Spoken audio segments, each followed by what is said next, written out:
আজকে কতদিন হয়ে গেল আমার মায়াবতীর আমি দেখি না। তবে তোমার একটা কথা বলি, তুমি যেমনে আমার ঠকাইছো না, অন্য কোনো পুরুষের এমনি ঠকায়ও না।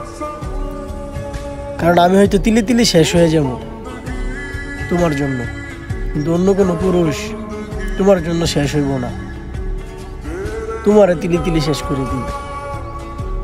তবে আজকে অনেক দিন হয়ে গেল তোমার দেখি না। আমি যে তোমার এতটা ভালোবাসছি তা তুমি কখনো বুঝলাম।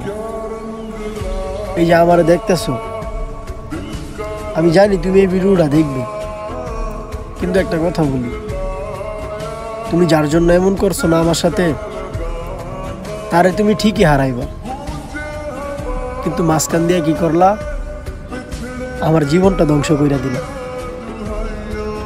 আমি কখনো চিন্তা করি নাই যে তুমি আমার সাথে এমনটা করবা।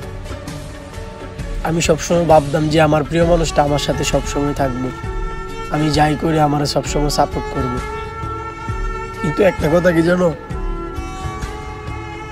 তোমার একটা ভালোবাসা আমি কিচ্ছু পাই নাই, বাট এবার নষ্ট হয়ে গেছি।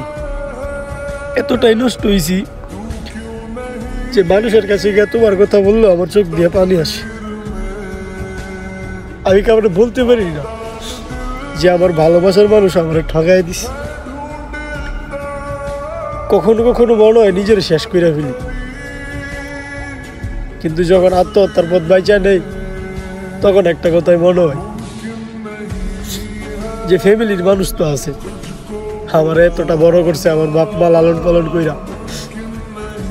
এখন যদি আমি মরে যাই তাহলে আমার আব্বু আম্মুর কি?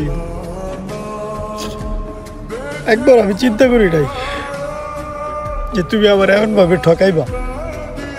তুমি যার কাছে থাইকো ভালো থাইকো, কিন্তু আমি তোমাকে কখনো ক্ষমা করব না। হাসরের মাঠে ঠিকই তোমার জবাব দিতে হইব, তুমি আমার ঠকাইছিলা,